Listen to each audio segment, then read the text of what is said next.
What are the three for this month? Was it Prisoners, Running Man, and Gremlins? Oh, it didn't start with the intro music. Yeah, wasn't yeah, in. that's weird. Down.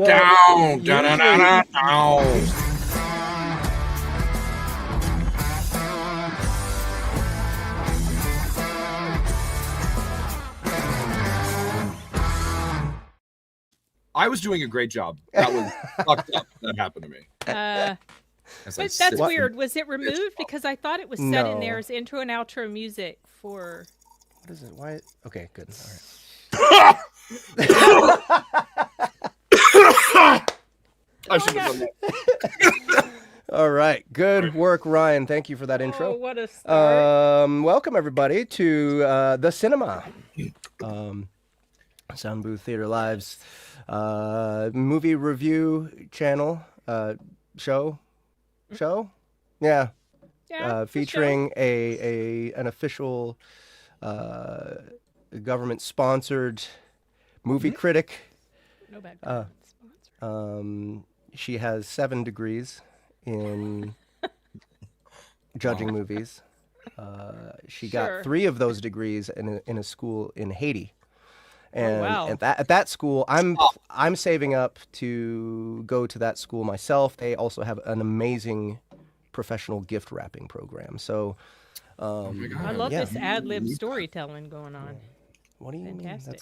Don't call me a liar. Anyway, so we have 3 movies today, and sorry about last week. I was sick, guys, and everybody else just couldn't imagine doing the show without me. So you were all I such literally sweethearts. cried tears of joy when we moved into this week. I'm not gonna lie. I was so swamped last week. I was like, Jeff's sick? Yes! Okay. Okay. All right. But we don't have Ahmed today, which makes me sad. I had to do the sneaky intro song instead of him. So I hope I did that well enough to honor him. So we had 3 movies. They were in honor of number 1, Dungeon Crawler Carl. We did a field trip. Yeah, did everyone actually went to the movies to see the new Running Man. Let's see, what was the other one? We had Gremlins to celebrate the upcoming release of Book 2 of Santa Saves Christmas. It's beginning to look a lot like Raptors. God, I love the names of his books. Yes. So the first one is What the Frost. Yeah. The second one is It's Beginning to Look a Lot Like Raptors, and then we're going to do the third one next year for Christmas, and that one is When Eldritch Horrors Be Forgot. Yeah, I think so. I think that's what it's called. Yeah. Yeah. Yeah. So really cleverly named series. Ben Wolf, the guy who did all the extra content for the Dungeon Crawler Carl audio immersion tunnel, is the writer of those novels, and they are batshit insane. So definitely check out the first one. It's on YouTube right now. You can watch it for free. What the Frost? You gotta listen to it for Ryan's performance. Oh my God, Ryan's performance is amazing. I went back and while I was proofing, I was going back and re-listening to some of his lines just for the hell of it. Not because there was anything wrong with it. Well, thank you. It's cracking me up. Yep. It's good shit. It was basically, I took inspiration as like a mashup of Nathan Lane and Jim Carrey and then, my own little Ryan Spice in there. Yeah. And I got to play Vladimir Putin. Yeah, you did. Which is amazing. Like, this is maybe one of my favorite roles I've ever played, especially because of the context. And okay, I'm just sorry, guys. I'm going to give you spoilers right now about Book 2 because I'm so happy to have had to act this scene out in Book 2. I had to play as Vladimir Putin being outraged at Santa because I think that Santa is proposing that we get into a threesome with an elf lady. So I'm like acting outraged at Santa for that. And then eventually I'm actually kind of into the idea and getting disappointed when Santa straightens out the misunderstanding. So being Vladimir Putin in that situation is like chef's kiss, like the best kind of role any actor could possibly ask for. Yeah. Yeah. So anyway, that's our second movie is Gremlins. Long way to get around to that. And then the third movie that we did was I forget. Prisoners. Right, Prisoners. Bones. For what? For Bones. The Bones. Such a what? Such a what? An amazing movie. Oh, what did you think I said? Oh, I couldn't hear you. No, I was just. Wasn't it nice to have like a good movie to really An actual good movie? I'd seen it before. Yeah. So I knew that I would like it, and it was so funny because the very next day I watched Hugh Jackman in Song Sung Blue. I screened that movie. Oh yeah. Like the very next day, I think after I saw Prisoners. Yeah. Or so maybe first, actually no. I'm sorry. It was the same day. I think I finished Prisoners and then turned around and it's not about Neil Diamond. It's about a Neil Diamond interpreter, based on a true story. Impersonator. Yeah. Well, they call him an interpreter. Oh, that's awesome. Oh, interpreter. Yeah, that was like in Kate Hudson, and it's based on a true story, based on a documentary of the same name, which I immediately went and watched after I saw the movie, and that one broke my heart even more. It's very good. I nominated both Hugh and Kate for Best Actor and Actress for GAFCA. That's amazing. amazing. GAFCA nominations. So yeah, very good. Cool. Recommend. Okay, so yeah, and Prisoners is in honor of the Bones at Point No Point, which the very last episode of that is releasing on the Soundbooth platform tomorrow. This is one of my favorite productions we've ever done. Most of our cinematics are my favorites of our productions, but this one is special to us because it is a pure mystery thriller. It is, very much focused on the drama, on the characters, and the setting, and not so much on, spectacle, right? Which is what fantasy and sci-fi is about. So, we really got to dig into these characters and make everything feel gritty and real. So go check that out. Episode 1 is free on the Soundbooth app, and episode 4, the last episode, releases tomorrow. It's a banger, guys. You will not be disappointed. Go check it out. All right. What should we do first? I think I have Running Man. Yeah, let's just start with that one. On the thumbnail, I think I tried to do it in the order of the way we have it listed, but I can't remember what second and third were. Yeah. Okay, Running Man. Yeah. Sure. All right. Take it away. Cool. Who wants to go first? I don't know. My first impression was it was just, I think, one of the most immersive worlds I've seen in a movie in a while. I completely believed all of the grit, grunge, everything that was going on, the way that it was presented, all of the set dressings, everything was just pulled you in immediately and just kept us there the whole time. That was my first little takeaway. But so I have a question. Did you guys go into it in your mind comparing it to the 87 movie? Not really. Sort of. I know I didn't like it as much as the original, but I was very I was prepared for a complete departure because it wasn't I had heard that it was much closer to the book than the original movie was, and that the original movie was almost nothing to do with the book. Exactly, nothing like the book, except for in name only.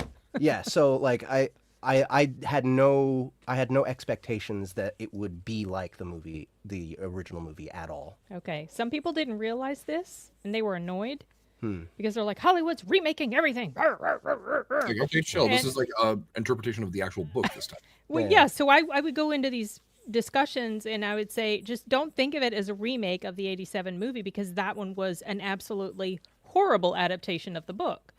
Think of this as just another adaptation of the source material and a better one, a more accurate one. A more accurate one, sure, yeah. Yeah. I think it was better too, though, than the 87 version. I've never been super crazy about that one. Okay. Me neither, but I did like it better. Okay. So, yeah, what else? For me, I don't know. For me, this new Running Man was just fine. It was okay. I don't think there was much about it that I felt was special. as far as action goes, as far as plot goes. I thought it was very competent.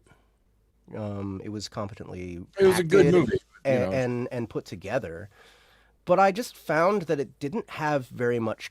To me, it didn't have much character. In comparison. You know what I was thinking when I was watching it is that I think that if we would have had a little more time to flesh out some of the character, well, truly, my thought leaving it was I wish this was like an 8 1-hour TV series, and that way we would have gotten a little more, because it does keep the octane up the whole time, and the octane is so well kept up, I think, that you kind of like forgive a little bit what you're speaking of, which is that like not a lot of character development. We get like the bare minimum we need on pretty much everybody. Yeah. Well, and when I say not enough character, I'm not saying there's not like I'm not talking about characters. I'm talking about the character of the piece. Got you. Right. It's to me relatively bland.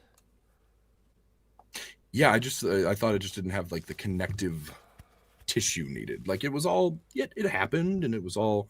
I thought that the action was pretty cool and everything, but like I also think that Michael Cera could have done so much more with his like character. Like it was like I didn't want him to go the cheesy route of like, oh yeah, I'm the crazy prepper, but like he didn't bring a lot to it really. It was just kind of like any of the humor was because it was written into the line, and he, you know, just kind of said his lines. Like it was like, yeah, fine. Yeah.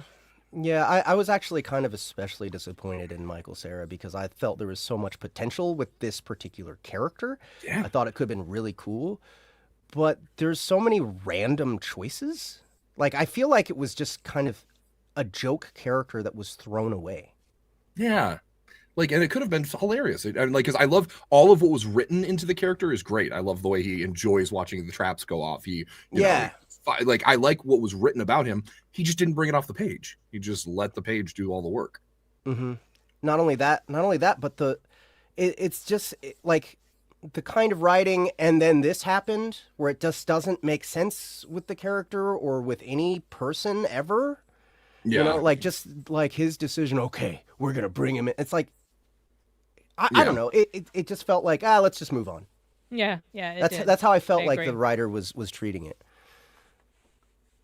I don't remember how that part happened in the book, to be honest. I remember the drinker complaining about this chick not being in here long enough because she was like, I guess the equivalent to Maria Conchita Alonso's character in the first movie, but her presence in here was pretty accurate to the book, so I didn't really have any issues with that. I enjoyed it.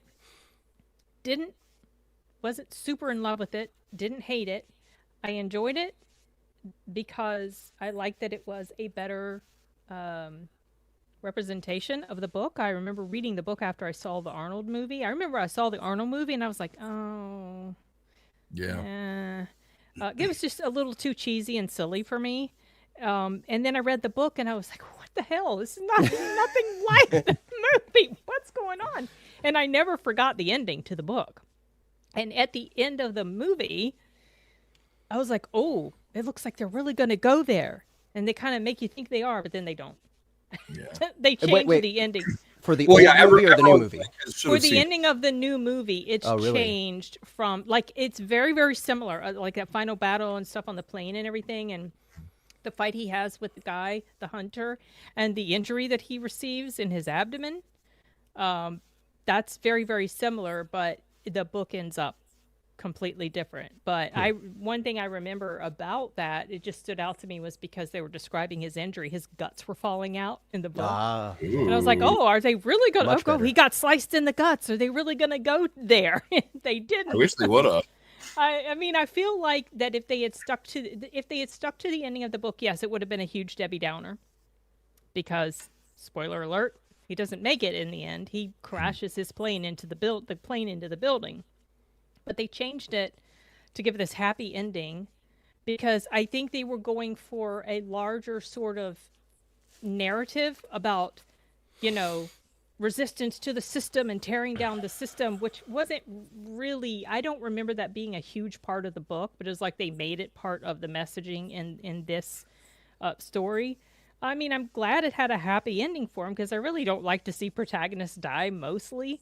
But I feel like that happy ending this time took away from the impact of what happened to his character in the Yeah. actual story. And something else that was missing from here, even though I am not crazy about the original movie or the first movie, something that was missing was a presence like Arnold.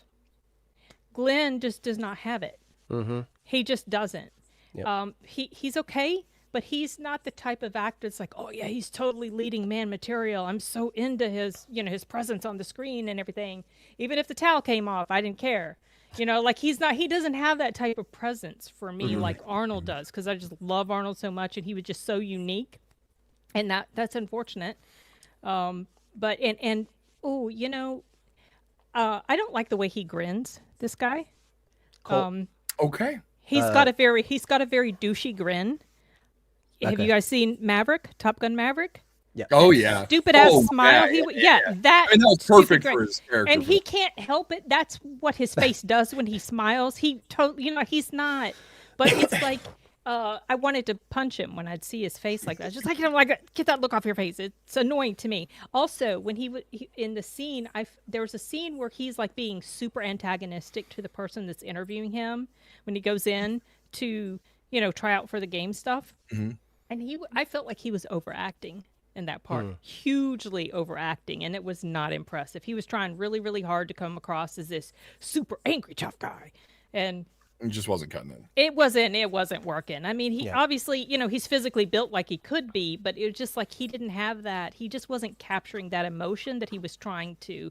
Everything in this movie felt very what's the word? It was just like paint by color. Let's just do like without the emotion. Yeah. That I think it was lacking. To me, this movie is very safe and bland. Yeah. Mm. Like Yeah. I don't know. There's nothing nothing made me flinch or cringe or go whoa or like. I was cringing when he was crawling around that towel. I was like, oh no. Outside in the towel, it was like, boy, that was like the superhero of the day. That thing stuck on really well. Oh yeah. Okay, now I'm remembering. Yeah. No, Yeah. I'm Yeah. joking. You're talking Yeah. You mentioned that chick at near the end who like he commandeers her vehicle or whatever. Mm-hmm. I agree sort of with you that there wasn't enough of her. Like there wasn't enough of Well, her. I didn't mind. It was the drinker that was annoyed that there wasn't enough of her. Well, I sort of agree with that in the sense that the movie, the narrative was trying to make her more important. But we didn't Like have just the tone of it. the But foundation. Yeah. yeah, there was no foundation for us to feel like she was important. So I kind of just wish she was either featured more or just not there at all. Mm-hmm. Yeah, or just let her be what she is, which is like don't try to put an emphasis on making sure she has her little character arc and everything else. Yeah, too. yeah, exactly. Yeah. Don't even bother with that. She's She's a another set set piece. piece, whatever. Yeah, great. But yeah, I don't know. I felt like the movie just didn't know exactly what it didn't do the things it needed to do in order to make us feel the way it wanted us to feel about her. Gosh, what else is there to say? I mean, like I don't hate this movie at all. I just don't. Yeah. Yeah, no. same. I don't It's hate okay, it. Not super in love with it, but I do like it more than the 87 movie. This one feels more grounded. The That's world why- feels realistic, lived in. See, to me, that's why it's weak, in my opinion, because the Well- old movie, right? Like, okay, it's a stupid movie, right? Like, But it understands itself. but more. it understands itself, and it's having a shit ton of fun, right? Like, Right. it's doing a bunch Yeah, of goofy it's shit really and goofy. shit and Yeah. taking it all over the top. We had that stupid opera singer with like shooting lightning bolts, like, With we light had- bulbs all over his body or Yeah. something like that one guy. Well, see, that was what I didn't like about the first movie. That's why, because the source material is grounded. It's Sure. very gritty, and this was true to that. And the 87 movie just was too goofy and I couldn't go with it. Some movies I can. Some movies are so ridiculous. You know, like Deadpool and Wolverine. That's ridiculously goofy. love. Totally works. My favorite movie of 2024. Yeah. But for Running Man, it just like the 87 one, it just didn't. I remember feeling like wondering if I had missed something when I left the theater with my dad and I just didn't feel hugely excited or happy. Like I just was like I felt like what's wrong that I'm not liking this like I thought I would. So my judgment has nothing to do with the book because I haven't read the book, right? I'm only judging by how did I feel while watching this movie, right? And with the new movie, I was like, okay, when is this over? Like not in a hateful way. No, just like I'm ready for this to be done now. With the original Running Man, it's got this charm to it that, like, often when you watch terrible movies that just completely commit, there's actual entertainment value to it. From my perspective, like, there's tons of terrible movies that I would prefer to watch over this movie because at least I'm having fun watching other people have fun, right? People who are committed and who have a vision, and maybe it's a stupid vision, but I'm seeing the passion come through, you know. So that's pretty much how I feel. Both, like, I would say that for sure the first Running Man movie is a worse movie than this movie if we're like being honest about like just Objective craftsmanship. Yeah. Right? I think all the people that were involved in this newer movie is probably more competent, maybe besides Arnold there. I did love that they put Arnold on the front of the bill. That was a nice touch, and I thought it was a really tasteful way of cameoing him. Yeah. Yeah. But yeah, I mean, like, I would rather watch something that a bunch of idiots are excited about than something that is just, you know, professionally well done, and executed by people who are really good at what they do, but don't care that much about the material, right? I don't know. It's hard to say whether these people cared about this movie or not. Well, it's hard to say. It's like you said, it's kind of paint by numbers and. Yeah, that's what it felt, which was surprising because it was Edgar Wright, right? Dude, right, Edgar Wright. Yeah. That's another thing that I think that really upped my expectations of this movie, is knowing that it was Edgar Wright, because I really, really like Edgar Wright as a filmmaker. So I don't know. It didn't have any Edgar Wright flair, in my opinion. It didn't have the oomph that it needed to make it something that I truly adored. But I kind of also feel that appreciation for this film, for a lot of people, will come down to those who read the book and those who didn't. So you're attached to the 87 one because you're not familiar with the source material. Yeah. And I'm not attached to it. I'm not attached to it. You know what I mean? So, like, this was what I wanted. I did want it to be more realistic to the book. I wanted a good adaptation of the book. I did not want a remake of the Arnold movie. And that's what it gave me, and I was happy about that, and that's why I like it more. But it was lacking the spark that really made me be, oh, wow, this is so good. I want to see it again. So Yeah, because there's so many of his that are classic rewatches, Edgar Wright. And oh, yeah. I just Hot Fuzz. Hot Shaun Fuzz. of Last the Night Dead. in Soho is probably my favorite of his. Last Night in Soho is really I good. love that movie. Did Edgar Wright do? Someone said Scott Pilgrim. Is that Edgar Wright as well? Did he? I don't think I've seen Scott Pilgrim. It's really good. It's fantastic.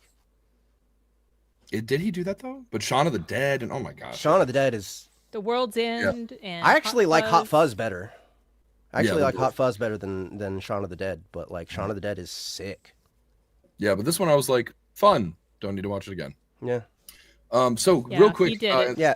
Let's get ratings from the audience. 1 through 10. Everybody who did sorry, I keep saying it this way, like trying to qualify it, but I know our audience is just so loyal and so great at doing their homework. So I should just make the assumption that everyone did and that they should all put their number rating between 1 and 10 for 2025. oh my gosh, and Rich is here. I don't have to do it. I love Oh, it. yay. Yes, Enigma. I saw yours. Yours was a 6. Wait, no, I saw Sashi's. Sorry. Yeah, Maybe I Sashi didn't was see yours. 6.5. What was Enigma Enigma then? Severus says 6.8. Okay. Okay. Sorry, Enigma. I missed it. I haven't Yeah, I think seen any more. Just were there 2? I don't know. You guys, I know there's more people watching than just Enigma and Sashi. I've been seeing lively discussion in the chat. Oh, look at CTAC. You got faster this time. Love you, bud. Wait, I think that's why I yelled out 7.5? What is Wait. 7.5? 7.5 5 plus plus 0.5. 0.5 for the Tom. So, so the 0.5 is for the Tom Jones. Okay.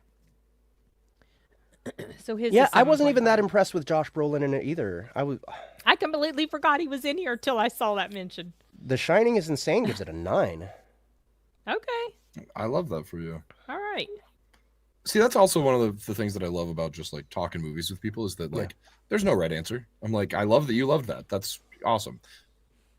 Unless, well, I have certain opinions. Well, but I was. CTAC, can you please clarify? Are we saying you're giving it a 7.5? Or an 8. I'm assuming 7.5. 7. Richard, okay, I'm sorry, Richard. I thought you were throwing out a score yourself, and I was like, wow, you really went hard on the decimals, harder than I do. 7.45. okay, 8. Okay, is- CTAC. Okay, an Okay, 8. CTAC is all right. What was the Tom Jones song?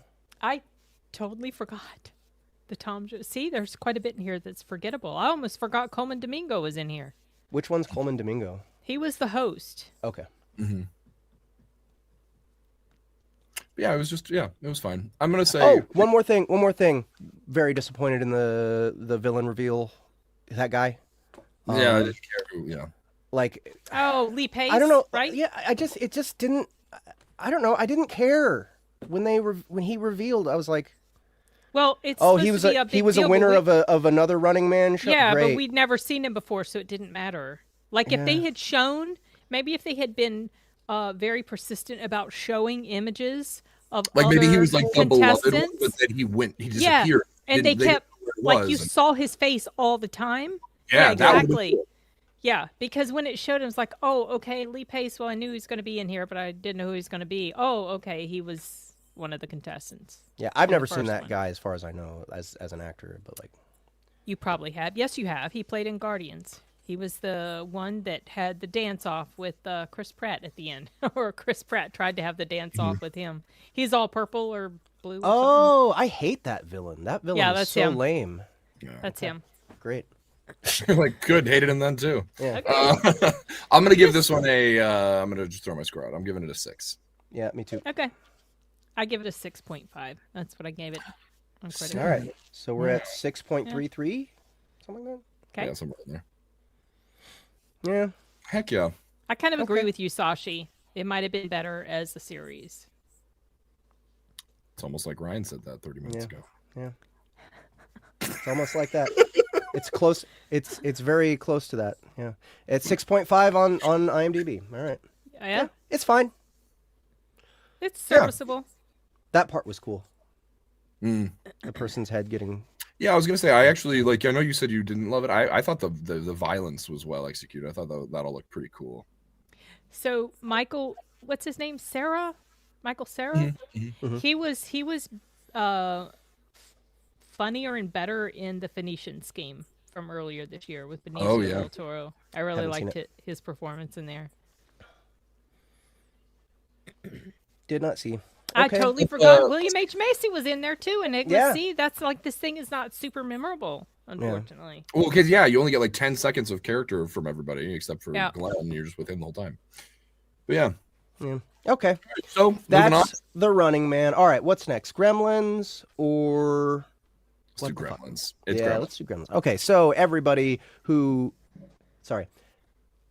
everyone put your rating from 1 to 10 in the chat because I know all of you watched Have seen Gremlins. Gremlins. Yeah. Yes. We need your I 1 saw it through for the 10. first time on the big screen. Really? Yeah, I've seen it before, but never on the big screen, and I took my nephew to see it on Black Friday. Oh, nice. Yeah, so that was fun. And it's coming back Christmas, by the way. I think maybe Christmas Day or Christmas Eve. It's coming back to the big screen. Yeah, I wish that we had maybe looked for a theater screening of it, but like we just kind of decided to just watch it. Gremlins, formative movie. Oh yeah. I really love this movie, but I think I loved it less when I watched it this time. Yeah. There's things about it that are a little hand wavy, right? The script writing. This part's awesome. Yeah, that was the lady getting launched out of her own house. Yeah. I never forgot that scene. Yeah. I love. There's still so much charm to it, right? I think the score, obviously epic, iconic score. I think that the theme song is iconic. I kind of thought that the rest of the music throughout was pretty whack. I was you like, think so? Yeah, I mean, until so when I was first watching it, and then I had to remind myself and like reframe it as like kind of what I said about Sleepy Hollow, in that it's like a great like crossover movie from childhood movies into horror movies for a kid. It's a great one. And so it is, I think, designed as a children's movie. And so yeah, it's a little boom beep boom beep boom beep boom in the score and stuff like that, and which is more childlike. And then I like became a little more okay with it. But yeah, some of the times I was like, I am just hearing score right now. Like it is not enhancing what's happening. It is so gink on gink like against what's happening that I was like, I didn't love it. But it grew on me as I was like, yeah, it's for kids. Yeah. Yeah, it is more for kids than I remember it being. Look at Gizmo. Gizmo was such a cute design. Cute. Really cute design. I think everything about the puppetry was just that makes the whole movie. That is the movie, is the puppetry. That's, I mean, like, it's so good. They're so cute. They did such a good pairing of the movement to what the voice actors were doing to create little personalities for each of these, especially as they become the Gremlins, and then they're just the like they got the one that's smoking like 4 cigarettes, and all the other one's like a flasher. It's so good. Yeah, it's so charming, and I think that was my favorite, seeing little kid there. What's his Corey Feldman. Corey Feldman. I thought he was just the cutest kid in the world in this one. Like he had so much life and personality, and he was young. The thing that just killed me, and Jeff and I kept saying this when we were watching it, the entire cast's reaction to the craziest shit that they would have ever seen in their lives was just kind of like, whoa. Yeah. Yeah. Yeah, dude, the Corey Feldman in particular had my favorite reaction. Like, okay, so the kid brings out this gizmo, right? This Mogwai. Never seen anything like it before in his life. He's fucking what, 8? 8 years old? Like, look at how crazy 8-year-olds go over stupid fucking guinea pigs, okay? Yes. And this goddamn Mogwai's there. He's like, that's interesting. And then he fucking spills water on it. The babies pop out and they're all acting like retards, and it's crazy, and they have to like gather them up into a box and put them somewhere. And then Corey Feldman's like, all right, I'm not interested anymore. I'm going to go read this comic. Like what? What do you mean? How are you not completely glued to these creatures for your entire summer vacation? Yeah. As a little kid. Yeah, no, the entire Christmas it started vacation. there for me, and but then everything subsequent, it just stayed with me. I was like, wow, they really are all just crazy, and then move on with their life and move on. Like what? Yeah. Now, maybe it's bad writing, or maybe it's just, hey, that's part of the magic of these creatures. Let's go with that. Sure. They like emanate this. You know, these are not the droids you're looking for kind of presence, right? You know, that's the most charitable. I think that's the most charitable interpretation I could. It's a very charitable. Yeah. But man, I think the delight of this movie is the puppeteering, right, and the chaos. I love the Gremlins. I love the chaos that the Gremlins cause. My favorite scene that's not even in the movie, but it's the one that I created in my head, because we jump to, at some point, her at the worst bartending session of her life. Like every is at the bar, and she's like, oh my god, and she's like pouring all of her shit. But my thing is like, she had to encounter all of them and then Never shows understand that. that that's what they want. They is wanted her to give them in the bar. So Yeah. like in my head, there's this scene where she's like, "What the fuck?" And they're like, Yeah. like however they communicated to her to like, Yeah, how do you decide? I guess I have to serve these things instead of I'm getting the fuck out of here. yeah, Right? Like what? What? I know. But you know, that's the thing is, without those idiotic writing choices, we don't have the fun, stupid chaos that ensues. You know, so it's hard to like really be mad at it. Like from a writing perspective, and you're watching it, you're like, what the fuck? But I don't think you're supposed to take it seriously at all. Yeah, obviously. yeah. Yeah. She was legitimately That's trying to light dedication. their cigarettes, Enigma Yeah. says.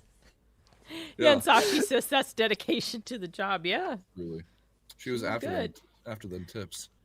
Yeah. Yeah. So I mean, like that bar scene was hilarious. Like, again, because she stuck around, and was just like, "Oh, this is the worst. This is the worst night of my job ever."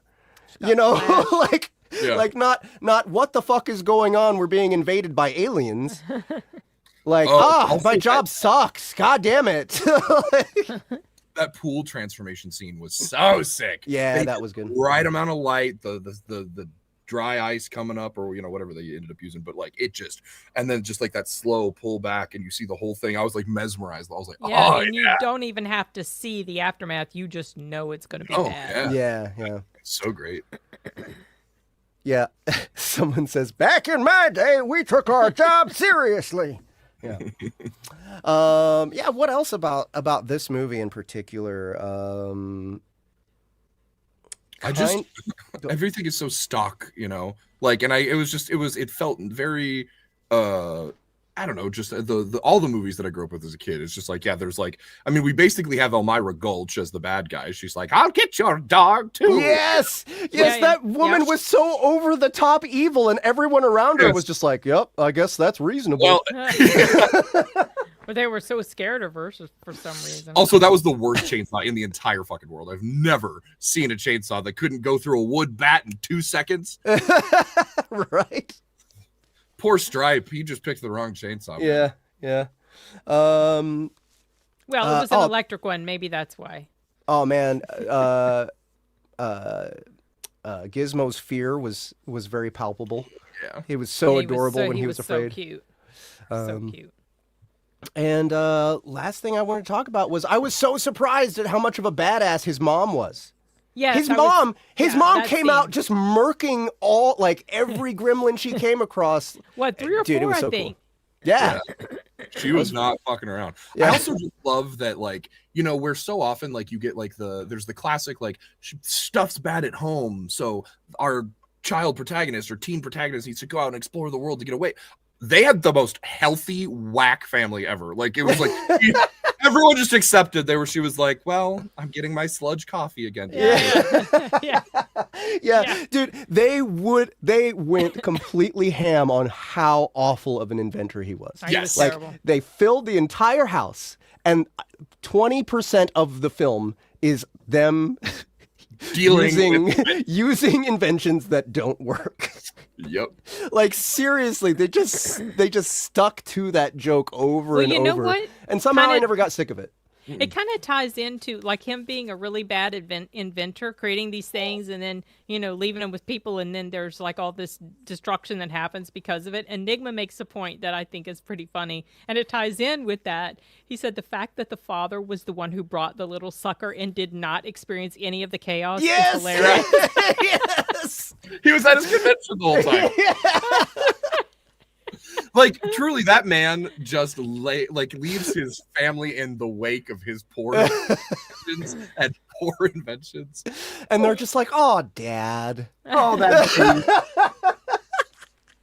So yeah, that's some really great shit. But like, I don't know, there's just something about it that just doesn't quite execute today for me, and I think maybe it is because it does aim for a younger audience. Yeah.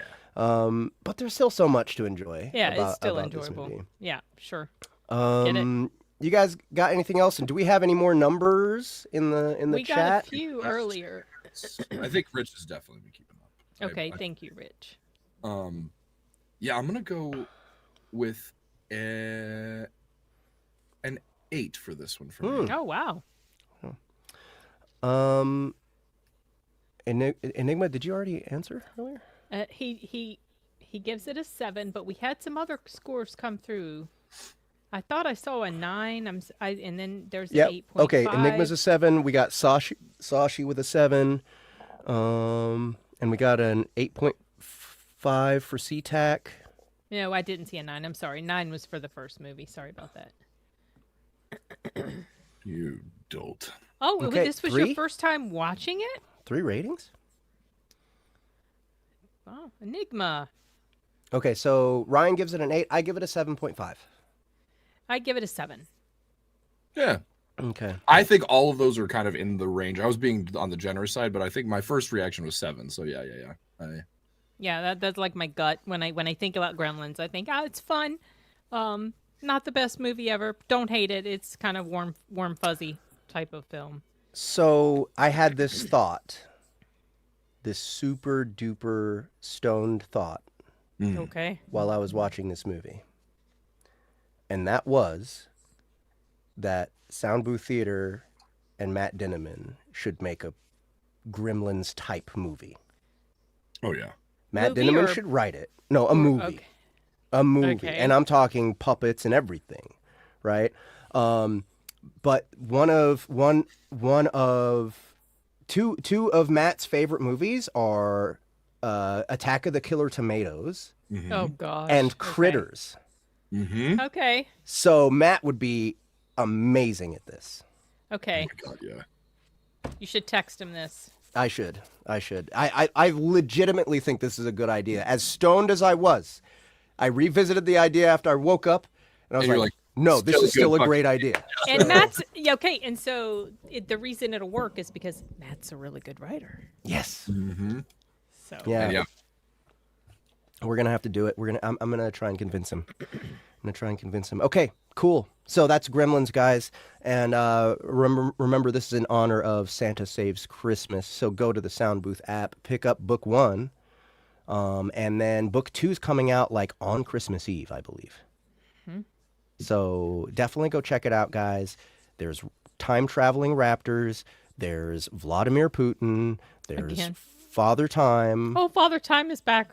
I do. I come back for. Don't worry. I come back for. I think, haven't proofed it because once. Gary's proofing it, so I don't know anything about the Also, story. there's Victoria's Secret catalogs. Of course, there are. So you can't miss this. You can't miss this series, Santa Saves Christmas. Go check it out on Soundbooth. And also, I would say it's appropriate-ish for kids. Like There's I no would. cussing. Yeah, I was gonna say like there's only some like slightly suggestive like Victoria's Secret or something like that. Yeah. But I would still put it in the like the PG plus range. So like it's a fun one for your kids too. Yeah, I think they might dig it. Yeah, actually. Yeah. Yeah. Because it's goofy as all hell. They'll love It is. Like It is I'm pretty the ridiculous. way that my character leaves the scene that I'm in. I get to my final line is, "Oh, there go my balls." I'll just leave it there. You find out Okay. what's happening. Oh gosh. Okay. Yep. Okay. And our last movie is Prisoners. Prisoners. Oh yeah. I mean, Okay. obviously, the first thing you have to say is just fucking powerhouse performances. Like, I think it's some of Hugh Jackman's best, Gyllenhaal's best, and Paul Dano's. Also, crazy that we were watching this movie, and then so I'm a ride or die for Quentin Tarantino, but I didn't really follow all of the tea surrounding what was said or done. But apparently, last week, He said something about Paul Dano. being the weakest Hollywood actor out there, and I was like, dude, why even open your mouth? Just you can be your weird little auteur self, but just don't hate on other people. Don't give any more reason, because he's just such a people already hate him enough for he's just such a dude's director, and he likes feet and he blows things up, and I'm like, but he's amazing. So just chill, just shh. Yeah, I thought it was such a bad take. I was like, dude, why are you saying? Especially we had just watched this, and I was like, what do you mean he's a weak actor? Oh, Sorry. Maybe he means it literally. He's like, yeah, outbench me, bro. No, I mean like he plays all these pathetic kind of. Okay, yeah. No, I don't. Well, I don't know. think. I His think he meant breakout- it as an insult. Now, I haven't read the full quote. I haven't seen the full wherever it was he said this, but I've heard about it. Dano's okay. I thought he did really good in here, and when I saw him in the Batman, I thought he was best before the mask came off, and then I was thoroughly unimpressed.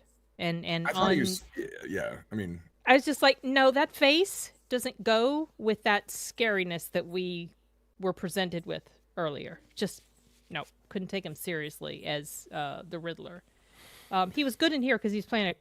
Yeah, he wasn't playing that type of person. You know, it was totally. No, I think different his character. look, everything was perfect for this role. I mean, Yeah. like, Yeah.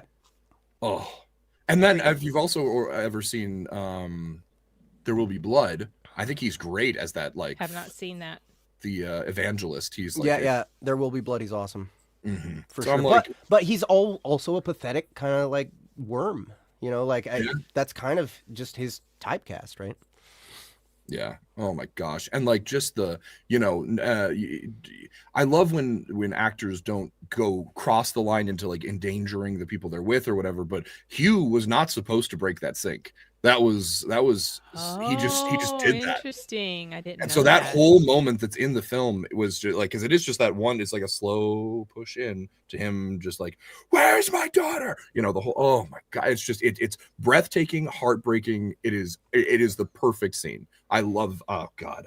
I was so thrilled when we said we were going to watch this movie, and I, yeah, really interesting. I thought that this was such an interestingly put together and written film. I thought that the concept was really cool. I love the idea of like putting the audience in this situation where they couldn't possibly argue that that the parent is doing literally like full on the wrong thing, when there's so much evidence there, but like there's just that little bit of doubt, Right.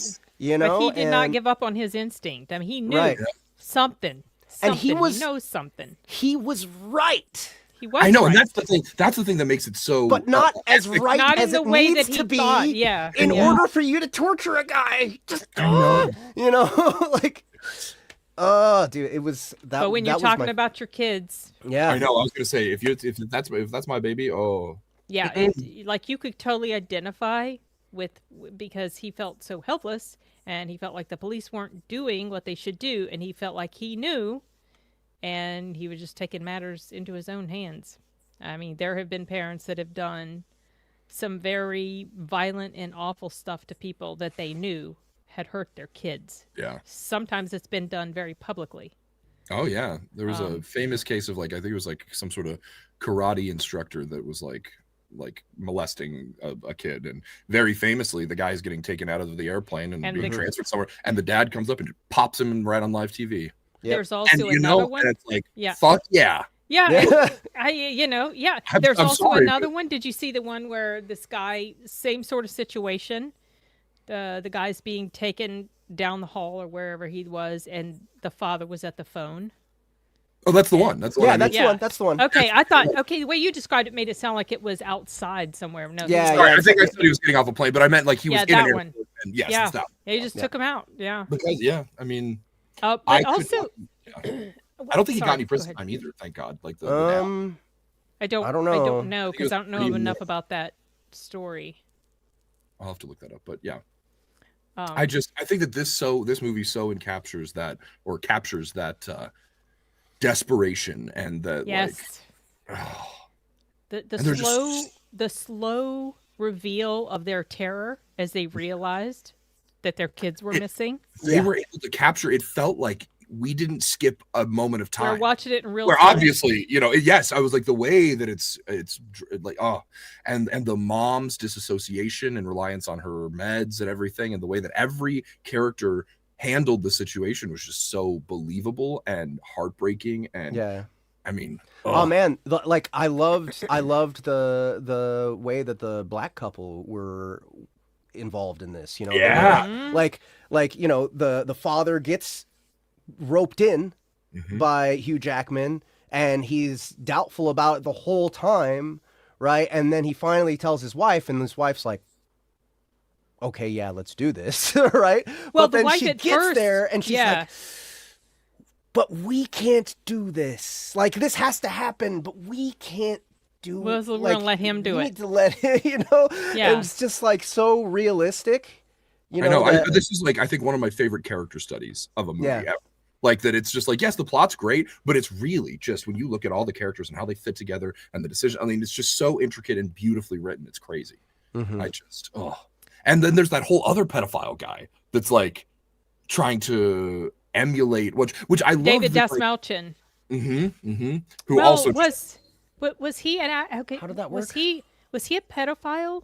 I don't remember. I know the priest he was but- also another victim. He was a and victim. Right. He was like recreating. Hey, box office. Yeah. How you doing, bud? He was trying to recreate it, but I don't remember. There was Yeah, there so- were pedophiles all over the place. I was losing track. I don't know which Everybody kid was. Well, they scatter when you turn on the light, so. Well, this was very plot heavy. Yeah. And I like how all the pieces fit together. But upon a rewatch, I found that the motivation of the people that were behind these abductions, it didn't ring true to me. And so that's why it's like I really enjoy this film and how everything plays out. But when parents lose their kids, they don't generally have an idea. We're going to go kill other kids to create demons in people. It's just like that was not realistic to me at all. I don't know that that's. I don't think it ran. It was. It didn't feel that way to me. Yeah, It I didn't felt feel like that way totally to me. did. It totally did for me. Like, hold on. Who is it that you're talking about? the grandma or the elderly woman. The actual the person. aunt and her husband, who was found dead in the priest's basement or whatever. They had been super religious. Their child died of cancer. They're mad at God, so they start kidnapping and killing kids to turn the parents of these kidnapped children into demons. It just like to me that just didn't ring true. Like I think it was enough for me because I'm like, I understand, because honestly, what we're not seeing, there's a whole. I think Villeneuve could have done a whole other movie just on the terror and horror of that family losing their kid and evolving into these. But like, I think it's all left for the assumption, because like we see that people do crazy shit when their kids are lost. Yes, Maybe but I don't know. Killing Maybe other innocent children just is like I don't know. Maybe maybe that was what they said. Maybe that was what the killer's story from her own mouth was. But I didn't get the sense that was worth listening to. I got the sense that these were just really fucked up, malicious people who, and this was just kind of the thing that gave them an excuse to start behaving this way. Well, they weren't that way until their son died. So what I'm saying is the motivation that supposedly drove them does not feel organic and relatable and believable, like at all. Not relatable. You don't relate to people like that, but it just doesn't fit at all with why people typically take children. Yeah, and I don't know. That's what I'm saying is like, yeah, I didn't buy that, but I took it as this is the word of this fucked up killer. Already deranged person, who like usually unreliable narrative. Like okay, when killers tell you why they do things, they give you the rationalization, not it's like they can't even face the core reasoning, and so they make up something. They make up a narrative that helps them keep doing what they're doing. I could buy that if they did that before their son died, but it was the death of their son that kind of sparked this thing that they started doing. I feel like now I want to watch the movie again. That was why they did it, and that's like the one thing. And then there's one other thing that I have a nitpick about. I'd still like this movie. I'm not knocking the film. Yeah. I just felt like that should have been a little bit stronger, more well written. But another thing that was an issue for me, and there's just these two, Maria Bello's acting when she was crying, the mother.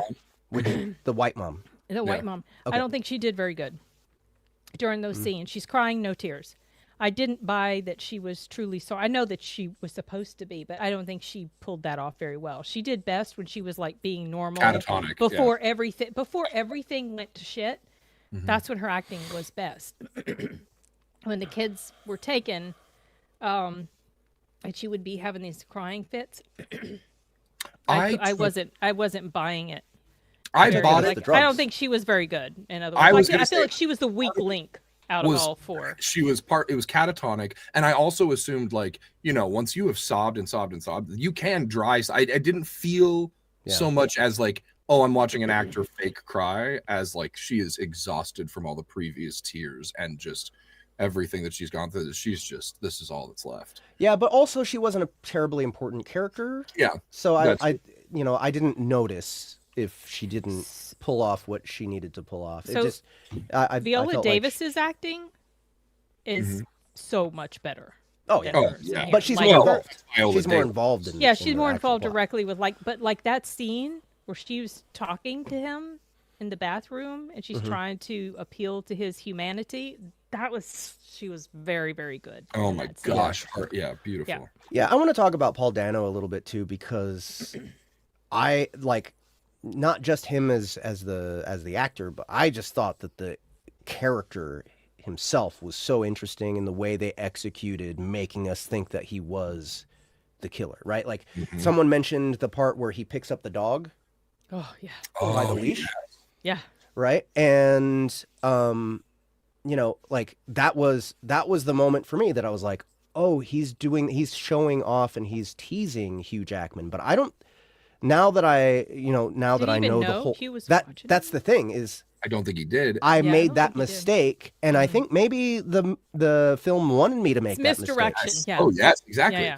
Oh, absolutely. That was 100% the intention. Because also, we're just watching the way that people end up years later dealing with abuse, and especially sexual abuse, and Enigma said something really good. He said Dano was a victim who has forgotten who he actually is. Yes, meaning he had given up on being found or rescued. Right? It was like this. What do they call it? Stockholm syndrome, right? And it like, I guess the thing that was keeping him from telling Hugh Jackman where their daughters were, was his fear of the lady. That's what I think, right? Too. Like, no matter what torture Hugh Jackman put him through, he's been through more torture than that from this lady for a much longer period of time. So that's what makes that part believable, and it's so interesting how well written that bit is. How well written that character is, and the things that he says, right? Yeah, they didn't cry until I left. I left them until I left them. Oh well, that's because he was the only person in that house that presented any kind of safety to them. Yes, right. So, but in the moment, it does seem like something that he's another gloating. Meaning. Yeah, it's true. So it's just, gosh, I think that character is the crux of what made this movie really work for me. So Jake Gyllenhaal, when I first watched this movie, and I had forgotten that I noticed this, but I was getting really distracted by the twitch that he had with his eyes. He was blinking. Really yeah, and I think the very first time I saw it, I was like, wow, I never noticed that he has this twitch. But then, I looked it up. When I rewatched it, I was like, does he have this twitch? Really? Does he have this tick in his eye? And looked it up, and no, it was just the mannerism he created for that character. The intensity of, very well, also because he was damaged in some way himself. And you only know little bits and pieces. You don't know the full picture, you just know that he was. But one of the most intense scenes in here for me, not counting like the torture scenes that are happening with Paul Dano's character, but that scene where he's trying to get the little girl to the hospital. I don't know, chase scenes don't usually it's not really a chase scene, but he's driving madly through traffic and he's drugged or he's hurt or whatever because he's been shot in the side of the head. That scene always gets me. Yeah.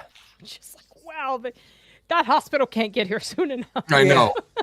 I almost feel like it goes on a little too long, but I like they earned it. They earned it. Yeah, so I'm yeah, not yeah. gonna complain about I it. agree. It's I sort of don't feel like it went on too long. Except if you say it in the sense of I was in pain. I wanted it to I be, wanted it yeah, to I end. wanted it to Yeah. be over. There are movies like that that are so intense that I'm ready for it to be over. But that's not. I'm not saying that in a bad way. It's just it's so gripping. Yeah. That I get so wound up, and especially if I'm in the theater, it's not like I can pause it and take a breath. I did that with Extraction a lot. You know, pause it. Whew, this is getting a lot. But some you can't, and it's super super intense. I also appreciated that like the whole like as you realize there are these mazes or whatever, that it never becomes like they have to solve it or anything else. It's just that it's this crazy person that created this thing, and I love that it didn't go down like an Indiana Jones route, where there's like a whole Yeah. sleuthing it out. I'm just glad that they left it as it was. And also just such an appreciation for this is, I think, Denny's like smallest scaled film that he's done. And because he's so known for these fast, beautiful, like could hang it on your wall imagery. Yeah, what was it? What are the other things he's done again? Arrival, which we watched a while back, yep. the both Dune movies. And Arrival. He's done actually 2149, Blade Runner. Yeah, that's right. He did the Blade Runner one. That's right. But they're all these big, gorgeous things, and like Sicario, y'all. Sicario. That's the second bit smallest. So I think that's my haven't seen that one favorite either. of his. Oh, you haven't seen Sicario? You would love. Sicario. I have not Oh. made it through Dune without falling asleep.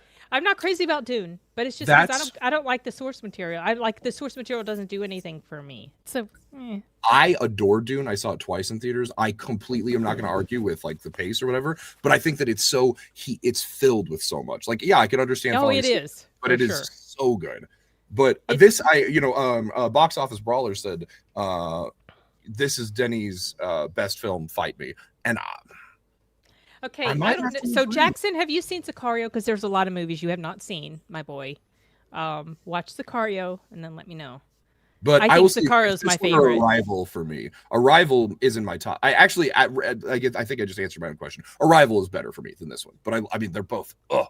It's just like comparing. I like Arrival, but I like this movie better for sure. Like a lot better. I like this movie more than Arrival. Arrival is good, especially the messaging that I take from it. I appreciated it, but it's so slow paced and so cerebral.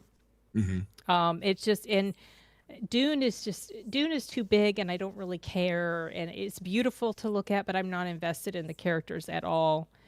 Prisoners definitely one of his best for me, and Sicario. I think those two are absolute. I also have trouble watching Timothy Chalamet. Timothy Chalamet does absolutely zero for me. I don't even care to see Marty Supreme, even though I've heard it's great, because Timothy don't like a big acting. nothing. He to me with Timothy, it's like I can recognize he's got talent, but he's not making that emotional connection with me as a viewer. I don't like if I see a movie and he's the lead, I'm like almost automatically not interested. Yeah, me too. Interesting. I See, I just started cannot out connect watching with him him. on his big breakout, which was Call Me by Your Name, which he, whether you connect with the source material or not, which I did a lot, growing up in the closet and everything else, and it was just like, but he is brilliant in that. He was only like 19, 20 when he did it, but my God. He does look like a poodle. Yeah, no. Yes, he does. I never made that connection until Amanda said that. But yes, that's what it is. I don't think I've ever seen him in. I saw him in Bones and All. He's. I didn't love him in that. He was fine. I mean, I don't watch him and I'm not like, oh, he's such a terrible actor. I'm just like, yeah. Same for me. He's Dune 2. He really breaks out of his. He seems very disconnected from the material. Like he's not really channeling it. Like he's not really becoming this thing that he's acting. He's doing a good job at acting, but I'm not convinced that he is this thing. In other words, it's hard to, and I know I'm kind of in the minority. Probably a lot of people really, really like his work, but I'm just like, meh, so meh. I mean, honestly, I think it's just his look for me. It's just there's something. Maybe. there's something. I think he just seems so soft to me that I just don't want to watch him. I don't know what it is. He I don't know doesn't what it have is. magnetism. He doesn't Yeah. have on-screen magnetism for me. You know, like a character like Arnold does, or even Hugh Jackman. He just doesn't have that screen presence for me. Maybe that's a better way to describe it. Okay. Yeah. Sure. Maybe. Okay, so how many ratings do we have in the chat right now? Have you guys all? Put in your last minute ones. If you've already put it in there, Rich has already got it, so you don't need to repeat. But if you haven't put it in now. You have no one? Oh my gosh, people! No one rated this movie. Y'all, you got to see this one. Oh. You guys I know you guys. didn't do your Sure, homework. Jackson, if you're still here, you love it so much. I'm gonna assume you're gonna give it a 10. CTAC gives it an 8.5. 8.5. Okay, Jackson might be gone already. Enigma gives it an 8. Okay. Yeah, I'm giving this I know. movie- Sorry, Sashi. You can't even like use a VPN and go sail the high seas or something. Yeah, get yourself a VPN, my guy. I'm giving this a 9.5. Really? Bonzo, it was Prisoners, starring Hugh Jackman and Jake Gyllenhaal. I'm gonna give this one a 9. I give it an 8. Okay. It's Okay. not something that's highly rewatchable to me because it's Oh, so this is- I don't know. I want to painful. watch This it is like like right my now. fifth or I want to sixth watch it again right You go right on ahead. Yeah, I was gonna say when you said you wanted to watch it again, I was like, twist my arm, dude. I mean, I would rewatch it if I had to, but it's not. You know, it's not like fun because it's so heavy. But Sure. it's Yeah, very that's good. that's true. You know, But like to me, the craftsmanship is up there high enough that I'm just like, I gotta see it again. All right, so 8.25 audience, we're very 8.33 close. us. Yeah. Yeah. very, Close. very And then close. IMDb is 8.2. Wow, we're all so right there. close. Yeah. So most people are kind of in agreement about this in general. Yeah, Interesting. It's extremely well put together. And if you guys like this, go pick up the Bones of Point No Point on the Soundbooth app, guys. 3 episodes up already. First episode is free, so check it out to see if you like it before actually spending money on it. And the last episode comes out tomorrow. So Yeah. I'm not Do gonna. it, It's guys. so good. All right, so what do we have for next month? our next All month, right. next month's releases. January's always dry for us, though. It usually is, but we have at least 3. So, Irrelevant Jack is hitting YouTube next month. Heck yeah. That has been one of our most reliable lit RPGs on Audible for a long time, and now it is time for it to get its time in the sun in different places, and you get to listen to it for free if you want to now in January. So, Irrelevant Jack is a lit RPG, and it is a tower climber all the way. So, the movies that we chose for a tower climber were The Raid and Dread. And we're talking about the Judge talked Dredd about- movie that came out in the 2010s. Raid, I think, came out in 2011. Carl Urban, yeah. So, We talked about Hard Boiled, but was that not going to be included? in That one's going to be for the other one. For which other one? No, I Crossverse. think Crossverse we had 2 other movies. Yeah, we picked did come out. up with. I mean, we can add Yeah. that one for a tower climber. It's just, to me, it just doesn't do as much climbing. I don't know. Hard boiled, that's what it's called. Yeah. Do we want to take any input from the audience? Absolutely. That's why we're naming. So The options. would you guys rather watch The Raid or Dread? Rich, can you look up when Or Dread are there came out? any other tower climber stories Yeah. that would 2011? 2012 was Dread. And if you watch The Raid and then you watch Iger Dread, Sanction. Iger Sanction, I think.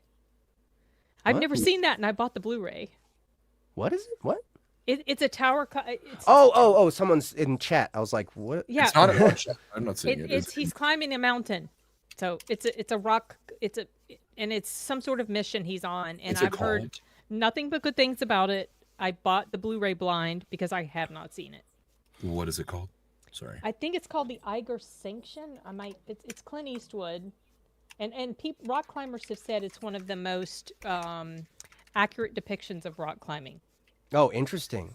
Yeah. That's different than tower climbing, but Yeah, the Iger Sanction. It came out in 1975. oh man. Speaking of climbing movies, there's one called The Fall, I think it is. Oh, I don't want to see that. Oh my god. I don't want to see that. Nope. My palms were sweating the Yeah. entire time I watched that movie. It is so intense and really well done. Okay, and you but know that's, what? that doesn't we can't use that one. You know what frustrates me about that movie? It was made by the same person who did 47 Meters Down, and it's got the exact same twist. Oh, really? Hate Yeah. that. Yeah. Yeah, that sucks. I haven't seen that though, so I've never even heard of that movie. So. Well, now you know. It's got the exact same twist. Okay, so our two choices. You guys vote in the chat, Dread or The Raid. All right, what's our other two choices? We have, so there's another release in January. This is on the Soundbooth app called Crossverse. It is a superhero movie, or it's movies. It is a superhero book, but Multiverse. it's got a multiverse thing going on. So obviously we're going to put Spider-Man No Way Home up for a vote on this. And what was the other one that was Everything, everywhere, all Everything, at once. everywhere, all at Oh, once? there was another one though. There was one I even liked better. Oh, it was the one that we were talking about for Hardboiled? yeah, Hard Boiled. Hard boiled? That's multiverse? Well, I don't think it's I don't think multiverse. so. I don't know. I don't know how Is hard boiled superhero? fits. No. Oh, see, I've never seen it, so I don't know. I thought just Hard Boiled was a good like because yes, there are superheroes, but really, I mean, I only know my In Hard Boiled? character's narration and What? perspective. Oh, you mean Crossverse? Oh. Yeah. No, Crossverse It's is totally it's superhero. superhero stuff, multiverse stuff, and some aliens show up. And my character's a Chinese cop. That's why it's hard boiled. I'm making it about me. I didn't know if we were making. Yeah. No. Let's do the raid for the first one. I hope that's what. Is anyone dying for us to watch we Dread have instead? one. Enigma said. I saw Enigma said. Oh, Michelle Yeoh's not popular down Wait, there anymore. we need the tea. Okay. Why? Sashi, hit us up. Yeah. Oh, speaking of Michelle Yeoh, I finally started watching Sunshine, which is a pretty stacked cast. I've never seen that movie. It's a good movie. I've heard it's good. I totally didn't realize Chris Evans was in it, and Also, all the other speaking people that are. Michelle Yeoh, woof, she's the worst part of Wicked. Who is? Michelle Yeoh is the worst part of Wicked. Which one? Who can we I bring never up Michelle saw. Yeoh? Yeah, You know who she's. she is. Yeah, Wasn't she I was mean, I in will when I Crouching see her, Tiger? but Crouching Was Tiger, she- Hidden Dragon was her Yeah. first like big thing, and then she's just had a steady career since then. But then didn't like break into like American culture was in- until everything really. She was Or- in that Frank Grillo movie where he had a repeating day. God damn it. She was in that film. Rich, can you just search for her real quick so I can see her face? But anywho, yeah, let's go. Okay, so let's the third one. What was our? So we got Spider-Man: No Way Home and Everything Everywhere All Or at Once. yeah, Oh. I wasn't super crazy. Oh, I like her. Yeah, she's great. Usually, Yeah. she's just a terrible singer, and there was no reason in God's green earth that she was in Wicked. Oh, I can see why people would not be so fond of her, Sashi. She's from Malaysia. She supported a politician that was deleting people and stealing a ton of cash. Oh, that's a great reason why not to like her. Yeah. Yeah. And I mean, that it's- doesn't make to me that doesn't make her worse than most of the people in Hollywood, but you know. Yeah, That's I was true. gonna say- So most of them support communists, so you know Yeah. they're kind of screwed up anyway. Gosh, I don't know. Surely there's other multiverse things. Surely I wasn't crazy about EEAAO. AAO. Everything, Everywhere all at once. I liked it, like I said, but the more time that went on and everybody was acting like it was the greatest movie since the creation of movies, the more resentful I started feeling about it because I didn't think it was all that. It was okay. It's good. Okay, so those are the two choices for Crossverse, and then our last, another Dungeon Crawler, Carl. That's coming out February 3rd, episode 2 of Dungeon Crawler Carl Audio Immersion Tunnel. Why are we circling Donnie Darko? for multiverse stuff. Oh, that's right. There is multiverse stuff in Donnie Darko. That's a crazy one. It is a crazy one. How about using that against Spider-Man instead of Everything Yes. Everywhere All at Once? I was like, please don't get rid of Yes, Spider. yes. because I would be fine with both of those Okay. choices. Yeah. Okay. Or either one of those, I mean. All right. So Donnie Darko versus Spider-Man: No Way Home. So we need votes in the chat, guys. So, and then it's The Raid versus Dread, and then it's for Dungeon Crawler Carl. What was it? It was Oh gosh, Battle Royale. Battle Royale and something else. Hunger Games. No, not Hunger Games. It was something else. Something else. No, No. That's right. I think we didn't. I think we just didn't come up with another one. Something circus themed, though. Something circus themed. Oh, well, because season 2 in DCC is. We could circus. watch Big Money Hustlers by the Insane Clown Posse.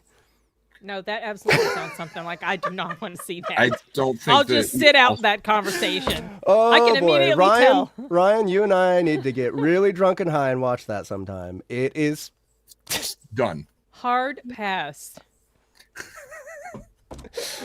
okay. Oh,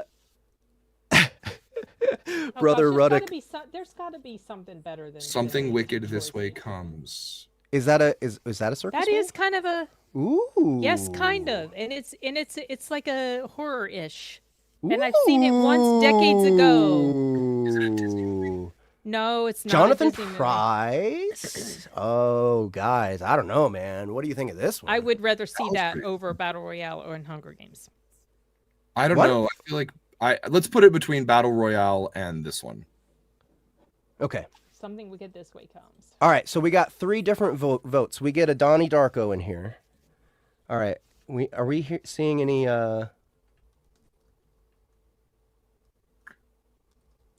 Someone voted for Raid.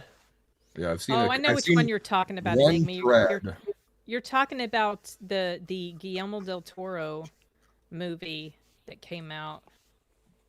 Pretty sure that's the one you're referring Pan's to. Labyrinth? I have very, very dark, sad Pan's memories. Labyrinth? So no. It was about it had Kate Blanchett and Bradley Cooper. Nightmare Alley. I have super dark feelings associated with that movie because I watched that right before Little Scooter had to be put down. Rich, So, are you taking? I don't know about that one. Are you taking these votes down? We got another Donnie Darko here, and a Something Wicked, and we got another Raid. We have at least 2 raids, right? Yep, and we have 2 Donnie Darkos. Oh, okay.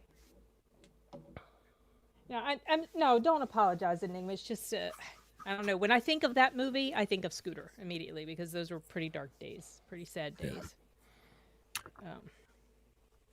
But interestingly enough, the King's Man, the one with Ralph Fiennes in it, I was watching that the day Scooter passed. And he had a seizure while we were at the theater, and we left the movie early. I don't have the same weird emotions attached to that, and it might be because the subject matter of Nightmare Alley is so dark, and it just kind of like adds to it. I don't know. So we got the Raid. Okay, I think the Raid's got 3 votes, and Dread hasn't even gotten 1. So I think we haven't can seen anything about use this. We we can have say one the Raid is a in foregone CTAC. conclusion. CTAC said Dread, I think so. Okay. But Did yeah, I think CTAC say Dread? Say Dread? I think it's been No, outnumbered, CTAC said Donnie Darko.